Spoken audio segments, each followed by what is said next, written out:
नमस्कार दोस्तों आज के इस वीडियो में हम बात करेंगे कि स्पेसिफिक रिलीफ एक्ट में जो 2018 में अमेंडमेंट किए गए हैं उनका पेंडिंग सूट्स पे क्या इफेक्ट होगा। राइट, उनकी पेंडिंग, क्या वो पेंडिंग सूट पे एप्लीकेबल होंगे या वो एप्लीकेबल नहीं होंगे। तो आपको क्या लगता है कि वो पेंडिंग सूट्स पे एप्लीकेबल हैं कि नहीं है? आप अपना जवाब अभी कमेंट बॉक्स में नीचे लिख के बताएं। तो दोस्तों, मैंने कोशिश करी है कि इस वीडियो को मैं पॉइंट्स में बनाऊं ताकि आप सारी ज़रूरी बातें कवर कर लूं। सिर्फ इसमें अमेंडमेंट एक्ट के बारे में हमने डील किया है। तो पार्लियामेंट ने ये 2018 में एक amendment act specific relief act में पास किया है जो कि 1/10/2018 से पिक्चर में आया है, यानी कि उस दिन से वो फोर्स में आया है। It came into force on 1 अक्टूबर 2018। इसको इंट्रोड्यूस करने का कारण दोस्तों ये था कि हमारा जो स्पेसिफिक रिलीफ एक्ट था वो that was not in tune with the rapid economic growth that is happening in the country. So to keep maintain the pace with the rapid economic growth, this changes were introduced in the specific relief act। तो ये basically purpose था specific relief act में changes करने का। Now there are three most essential aspects in this Amendment Act relating to the substitution of existing section 10, 14 and 20। यानी कि section 10, 14 और section 20 इनको सब्सटीट्यूट कर दिया गया है, यानी कि इन सेक्शन को बदल दिया गया है नए सेक्शन से।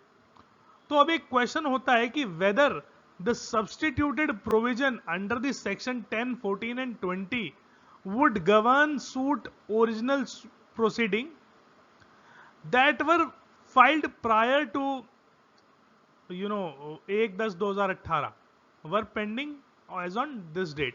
यानी कि अगर 1/10/2018 को किसी ने सेक्शन 10, 14 और 20 में स्पेसिफिक रिलीफ एक्ट के कोई केस डाला हुआ है, पहले से डाला हुआ है, तो क्या उस पे स्पेसिफिक रिलीफ एक्ट का अमेंडमेंट एप्लीकेबल होगा या नया जो अमेंडमेंट के बाद जो सेक्शन इंट्रोड्यूस किए गए हैं वो एप्लीकेबल होंगे। राइट। तो दोस्तों, इसका जवाब ये है कि जब हम नए अमेंडमेंट एक्ट को पढ़ते हैं तो उसमें ही इसका जवाब मिल जाता है, क्योंकि लेजिस्लेचर ने जो वर्ड यूज किया है वो सब्सटीट्यूटेड यूज किया है।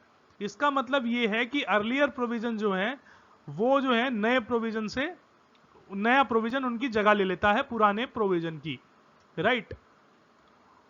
उसके बाद दोस्तों, अगर आप दूसरे एंगल से भी सोचें कि लेजिस्लेचर की क्या इंटेंट थी इनको अमेंड करने में, तो लेजिस्लेचर की इंटेंट ये थी कि जो the law is to facilitate the enforcement of contract settlement of dispute in speedy manner and to bring it in tune with the rapid economic growth happening in our country।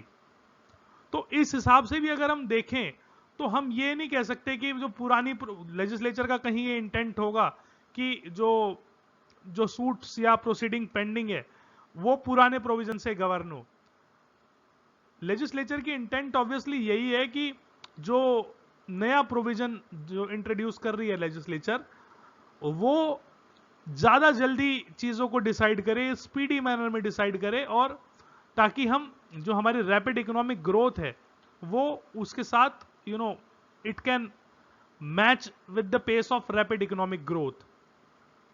एक और जो test दोस्तों हो सकता है whether the substituted provision under section 10, 14 and 20 would apply to pending suit and original proceeding or not is whether specific relief act are substantive or merely procedural। अब ये settled provision है कि प्रोसीजरल लॉ जो है और उसका जो amendment है that would be applicable to pending cases as well, while substantive laws and its amendment may not apply to the pending cases। दोस्तों, आपको यह समझना पड़ेगा कि सब्सटैंटिव लॉ और प्रोसीजरल लॉ क्या होता है। सब्सटैंटिव लॉ जैसे कि आईपीसी, हमारी जो आईपीसी है, जो हमारा इंडियन पिनल कोड है, वो एक सब्सटैंटिव लॉ है। उसमें आपने ये बता दिया कि ये ऑफेंस है, इस ऑफेंस की ये सजा है। राइट। और प्रोसीजरल लॉ है हमारा सीआरपीसी। सीआरपीसी में आपको ये प्रोसीजर बताया गया है कि वो जो आपको जो आपने पनिशमेंट, जो आपको जो सजा मिलेगी, उस सजा का क्या प्रोसीजर होगा। जैसे कि चार्जशीट फाइल होगी, चार्जशीट फाइल होने के बाद फिर उस पे एविडेंस होगी, एविडेंस के बाद फाइनल आर्ग्यूमेंट होगी। तो इस तरह से स्टेजेस हैं, वो पूरा प्रोसीजर उसमें लेट डाउन किया गया है सीआरपीसी में कि कैसे कैसे आपको वो पनिशमेंट दी जाएगी। There is a procedure, right. तो जब सब्सटैंटिव लॉ में कोई चेंज करते हैं, जैसे मान लीजिए कल को सरकार थेफ्ट के लिए डेथ सेंटेंस अनाउंस कर देती है, तो जो बंदे ने पहले कट ऑफ डेट से, जैसे कि इसमें कट ऑफ डेट 1/10/2018 है, अगर 1/10/2018 से पहले किसी ने चोरी करी होगी तो उसको डेथ सेंटेंस नहीं दी जाएगी, क्योंकि उसके ऊपर पुराना लॉ एप्लीकेबल होगा। लेकिन अगर किसी ने 1/10/2018 को या उसके बाद चोरी करी तो फिर उसको डेथ सेंटेंस दी जाएगी। ये होता है सब्सटैंटिव लॉ। अब मान लीजिए कि सीआरपीसी में कोई सरकार चेंज करती है, राइट। जैसे कि जैसे पहले जो है अरेस्ट का प्रोसीजर काफी अभी अरेस्ट का प्रोसीजर काफी रिलैक्स कर दिया है। तो मान लीजिए कुछ और सरकार चेंज करती है, जैसे कि सरकार ये कहती है कि, एक सेकंड के लिए हम ये समझ लेते हैं, सिर्फ एग्जांपल के लिए कह रहा हूं, ऐसे ऐसा कभी होगा नहीं, कि जो हमारे यहां प्रिजम्पशन है कि every person is innocent unless proved guilty, कल को सरकार इस प्रिजम्पशन को ही चेंज कर देती है, राइट। यानी कि सरकार ये कर देती है every person is guilty unless he is proved innocent. तो सरकार ने burden of proof he shift कर दिया फ्रॉम प्रोसिक्यूशन टू एक्यूज्ड। तो अब जो पेंडिंग केसेस हैं उनके ऊपर भी ये एप्लीकेबल होगा, राइट। ये कहने का मतलब है। फिर आप ये नहीं कह सकते कि नहीं नहीं जी मेरे केस में तो प्रोसिक्यूशन ही प्रूव करेगा, राइट। ये इसका मतलब है बेसिकली। तो क्योंकि स्पेसिफिक रिलीफ एक्ट जो है एक प्रोसीजरल लॉ है, तो इसका जो इफेक्ट है उस हिसाब से भी हम कह सकते हैं कि नया प्रोविजन जो है वो पुराने की जगह लेगा। Another test to determine is whether the substituted provision under section 10, 14 and 20 would applicable to pending suit or not is whether the provision of specific relief act are substantive or merely procedure. It is settled law that procedural and its amendment, ये paragraph repeat हो गया दोस्तों, right. तो कहने का मतलब ये है कि प्रोसीजरल लॉ पे जो अमेंडमेंट होता है वो जो पेंडिंग सूट होता है उन पे एप्लीकेबल होता है, और जो सब्सटेंटिव लॉ होता है उसमें वो एप्लीकेबल नहीं होता। ये एक डिफरेंस है बेसिकली।